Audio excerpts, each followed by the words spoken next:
السلام علیکم دوستوں، انیکا وائس کے ساتھ آپ سب کو پیار بھرا سلام۔ اگر آپ ہمارے چینل پہ نئے ہیں تو چینل کو سبسکرائب کر دیں اور بیل آئیکن کو پریس کر دیں۔ آج کی کہانی ہمیں جس نے دی ہے انہی کی زبانی سنتے ہیں، تو چلیے کہانی کی جانب چلتے ہیں۔ ہمارے گاؤں کے ایک بزرگ کا سچا واقعہ ہے۔ آج سے لگ بھگ 50 سال پہلے کی بات ہے۔ اس وقت گاؤں کے سادہ لوگ مرغ کی اذان سے صبح ہونے کا اندازہ لگاتے تھے اور وہ سورج کی حرکت سے دن کے گزرنے کا اندازہ لگاتے تھے، یعنی اس وقت گھڑیوں کا کوئی رواج نہیں تھا۔ اس دن ماں نے مصیبداد کو اس پریشانی سے کہیں دیر نہ ہو جائے سحری سے بھی پہلے جگا دیا۔ چاند اپنے پورے جوبن پہ تھا، چنانچہ وقت کا اندازہ کرنا تھوڑا مشکل تھا۔ مصیبداد بہادر آدمی تھا، رات ہو یا دن، دور ہو یا نزدیک، سفر کرنے سے نہیں گھبراتا تھا۔ 4 بہنوں کا اکلوتا بھائی عمر کے 25 سال میں قدم رکھ چکا تھا، مگر دیکھنے میں اپنی عمر سے بڑا دکھتا تھا۔ بلا کا پھرتیلا اور نڈر، اور جس کے پیچھے ماں اور بہنوں کی دعائیں ہوں تو اسے کیا فکر۔ سو وہ بھی اللہ کا نام لے کر منڈی کی طرف چل پڑا۔ منڈی اس کے گاؤں سے کافی دور تھی۔ اسے یہ سفر اپنے بیل کو لیے پیدل طے کرنا تھا۔ سو وہ چل پڑا۔ اوہ چل یار، جلدی چل۔ وہ بیل کو ہانکتے ہوئے جا رہا تھا۔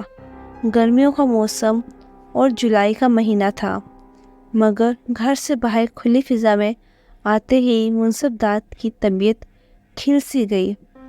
ہر طرف کھنکی ہواؤں نے اس کی سستی کو دور کر دیا اور وہ گنگناتے ہوئے چلنے لگا۔ اچانک اسے اپنے آس پاس سے ہنسنے، کھلکھلانے کی آوازیں آنے لگیں۔ ایک لمحے کو تو اس کے قدم رک سے گئے۔ بہادری اپنی جگہ، تاہم وہ انسان تھا اور اچانک رونما ہونے والی کسی بھی بات سے انسان بوکھلا ضرور جاتا ہے۔ چنانچہ ایک لمحے میں ہی اس کے جسم پہ رونگٹے کھڑے ہو گئے اور اپنے ارد گرد دیکھنے لگا، مگر اسے کچھ نظر نہ آیا۔ ہا ہا ہا، تم آدم زاد ہو، تم ہمیں نہیں دیکھ سکتے جب تک ہم خود نہ چاہیں۔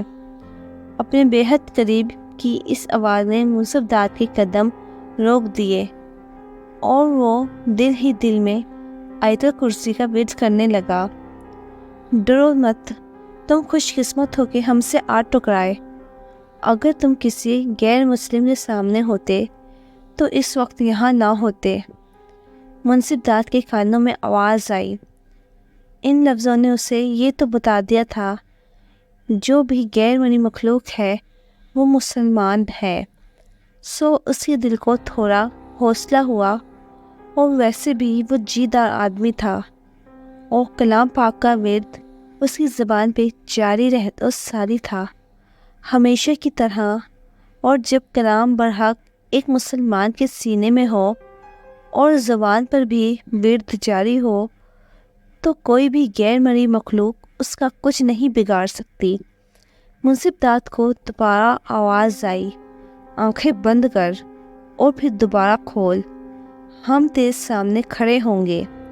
مصیبداد نے آنکھیں بند کر لی اور بسم اللہ پڑھ کر جب آنکھیں کھولیں تو اپنے سامنے پستہ قامت 3 جن دکھے۔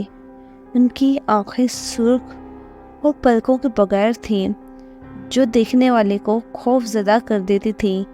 بال بھی سرخ تھے اور ان کی جلد چمکتی ہوئی محسوس ہوتی تھی۔ صرف ایک لمحے کو مصیبداد کو ذرا عجیب سا لگا، مگر دوسرے ہی لمحے وہ کافی سنبھل چکا تھا۔ السلام علیکم، مصیبداد نے تینوں کو سلام کیا۔ وعلیکم السلام، باقاعدہ جواب دیا گیا۔ چلو، ان میں سے ایک نے مصیبداد کو چلنے کا کہا تو مصیبداد سمیت وہ بھی بیل کو لیے چلنے لگے۔ کہاں سے آئے ہو؟ اور اتنی رات گئے، گھر سے نکلنے کی کیا ضرورت تھی؟ کچھ پتہ بھی ہے کہ رات کا کون سا پہر ہے یہ؟ ایک جن نے ایک ساتھ کئی سوال کر ڈالے اور جواب میں منصف داد نے سارا قصہ سنایا۔ چلو اچھا ہے، ماں کا کہنا مانا، تم نے تبھی ہم سے ملے ہو۔ یہ یقین تمہاری ماں کی دعا ہے، ورنہ اس وقت تو بھوت پریت چڑیل دیو سب آزاد ہوتے ہیں، ویرانہ ہم سب کا مسکن ہوتا ہے۔ آئندہ ذرا سوچ سمجھ کے گھر سے نکلنا، ہر بار ہم نہیں ملیں گے۔ آپ کا نام کیا ہے؟ اور آپ تینوں آپس میں کیا لگتے ہیں؟ اور آپ اس وقت کہاں جا رہے ہیں؟ منصف داد نے بھی ایک ساتھ کئی سوال کر ڈالے۔ میرا نام نستور ہے اور یہ میرے دوست ہیں۔ ہم تینوں اپنے ایک بھائی دوست کی شادی پر جا رہے تھے کہ تم سامنے سے بیل لے کے آتے دکھائی دیے۔ پہلے تو ہم حیران ہوئے یہ کون بیوقوف ہے، پھر یہ سوچ کے تمہاری طرف بڑھے کہ کہیں تم بدروحوں کے ہتھے نہ چڑھ جاؤ۔ جس طرح تم لوگ اپنے کیے کے جواب دہ ہو گئے نا روز قیامت، اسی طرح ہم سب بھی اللہ پاک کو جواب دے ہیں۔ بس اس لیے تمہاری مدد کو آگے بڑھے۔ بہت شکریہ۔ منصف داد سے نستور کا شکر گزار ہوا۔ چلتے چلتے ان کا گزر ایک کنویں کے قریب سے ہوا۔ منصف داد نے نیچے جھانکا تو پانی دکھائی دیا، مگر کنویں کے ساتھ کوئی ڈول نہیں بندھا ہوا تھا کہ وہ پانی نکال سکتا۔ بس ایک ہوز بنا ہوا تھا تاکہ پانی نکال کے اس میں ڈالا جا سکے، مگر ڈول ہوتا تب پانی ڈالتا۔ اس کے چہرے پر فکر مندی امڈی۔ کیا ہوا؟ نستور نے پوچھا۔ اسے بھوک لگی ہوئی ہے، جانور ہے بیچارہ۔ اس نے بیل کے سر پہ ہاتھ پھیرا، پانی پلانا چاہتا تھا۔ یہاں تو دور نزدیک کچھ ایسا دکھائی نہیں دے رہا کہ میں اسے پانی پلا دوں۔ منصف داد پریشان ہو گیا۔ واہ یار، ہمارے ہوتے ہوئے پریشان ہو تم، دیکھتے جاؤ بس۔ نستور نے یہ کہا اور اپنے ساتھ کھڑے ساتھی کو جن کو دیکھا۔ اس نے اپنے دونوں ہاتھ بازو اپنے اطراف میں پھیلا دیے، ساتھ ہی اس نے آہستہ آہستہ اوپر کو اٹھنا شروع کر دیا۔ منصف داد کو ذرا پل کو جھرجھری سی آ گئی، مگر کچھ ہی دیر گزری تھی کہ گھاس کے ایک بڑے سے گٹھے کے ساتھ وہ جن دوبارہ وہاں پہنچ گیا۔ لو، پہلے بیل کو گھاس ڈالو، پھر اس کو پانی بھی پلاتے ہیں۔ نستور بھائی، برات کا بھی وقت ہونے کو ہے، دیکھنا ہم سب نے بھی وہاں جانا ہے۔ دوسرا جن بولا۔ چلے جائیں گے، یہ انسان اس وقت مشکل میں ہے، میں اسے ایسے اکیلا چھوڑ کے نہیں جا سکتا۔ تم جانتے ہو میں نے عالم انسان سے تعلیم حاصل کی ہے، اس لیے کسی انسان کی مدد کرنا اپنا فرض سمجھتا ہوں۔ بہت شکریہ نستور بھائی۔ منصف داد نے نستور کی بات سنی تو دل سے اس کا شکر گزار ہوا۔ چلو بیل کو کنویں کے نزدیک لاؤ۔ منصف داد بیل کو قریب لایا۔ اچانک کنویں میں ڈول کے گرنے کی آواز آئی، جیسے ڈول کنویں کے کناروں سے لگ رہا ہو، تاہم ڈول منصف داد کو کہیں دکھائی نہیں دیا۔ ہاں، پانی حوض میں صاف دکھائی دے رہا تھا۔ بیل نے جی بھر کے پانی پیا۔ منصف داد نے ابھی بیل کو کنویں سے ہٹایا ہی تھا کہ تھوڑی ہی دور سینکڑوں مشالیں جلتی ہوئی دکھائی دیں، ہر طرف روشنی ہی روشنی۔ یہ کیا ہے؟ منصف داد نے نستور جن سے پوچھا۔ ہماری دوست کی بارات، تم ایک طرف کو ہو جاؤ، ہماری برادری میں سب ایک جیسے نہیں ہوتے، کوئی تمہیں نقصان بھی پہنچا سکتا ہے۔ منصف داد قریب ہی ایک اگی ہوئی جھاڑی کے پیچھے جا چھپا۔ ہر طرف ہنسنے کی آوازیں تھیں۔ منصف داد کو صرف روشنی نظر آ رہی تھی اور روشنی بردار نظر نہیں آ رہے تھے۔ وہ کچھ گا بھی رہے تھے لیکن ان کی بولی کی سمجھ نہیں آ رہی تھی۔ جس ساز پر وہ گا رہے تھے اس کا ردھم بہت من مو لینے والا تھا، ایسا سلطان کہیں نہیں سنا تھا۔ وہ روشنی کا سیلاب ایک بڑے سے بوڑھ کے درخت پہ چڑھ گیا۔ منصف داد کو ایک دم گویا سردی سی لگنے لگی۔ نکل آؤ، نستور کی آواز پہ منصف داد باہر نکلا۔ یہ سب مجھے کیوں نظر نہیں آ رہے؟ آپ کی طرح آدم ذات عام حالات میں جنات کو دیکھنے کی صلاحیت نہیں رکھتا۔ جب تک جنات خود آدم ذات کے سامنے خود کو ظاہر نہ کر دے، ماں سوائے چھوٹے بچوں کے۔ ہاں، تبھی مائیں شام کے بعد بچوں کو باہر نکلنے نہیں دیتی۔ منصف داد نے نستور کی بات کی تصدیق کی۔ ہاں، یہی بات ہے۔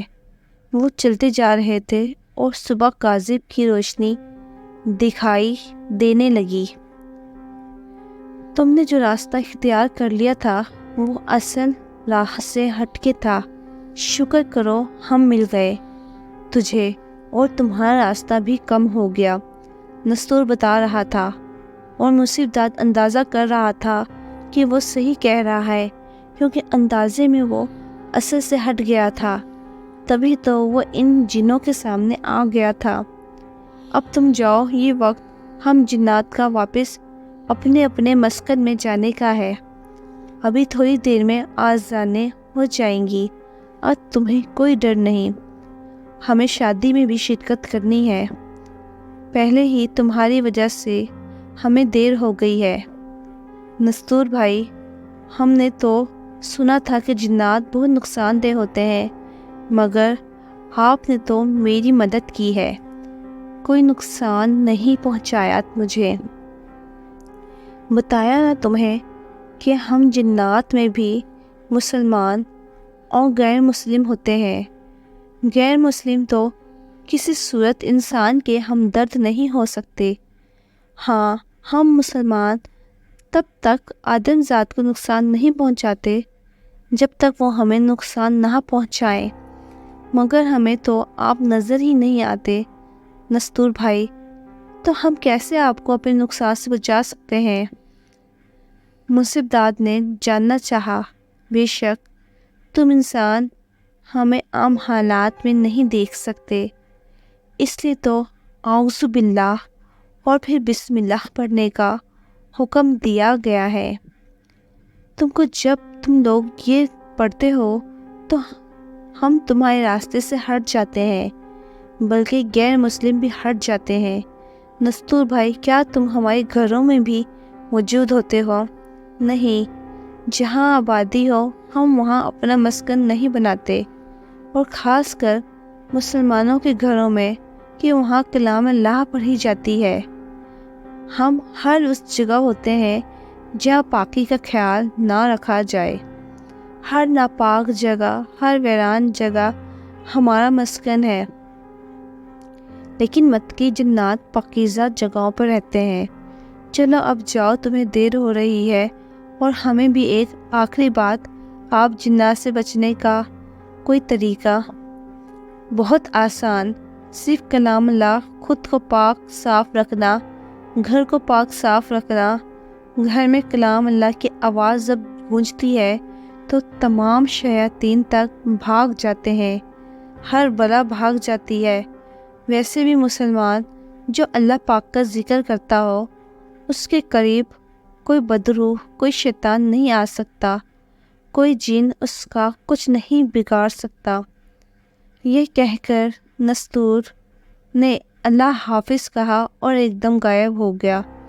قریب کہیں صدائے حق کی آواز آنے لگی اور منصف داد نے قدم تیز اٹھانے شروع کر دیے تاکہ معبود برحق کے سامنے سجدہ ریز ہو سکے کہ وہی عبادت کے لائق ہے، اور اسی کے آگے جھکنے میں ہماری بہتری اور کامیابی ہے۔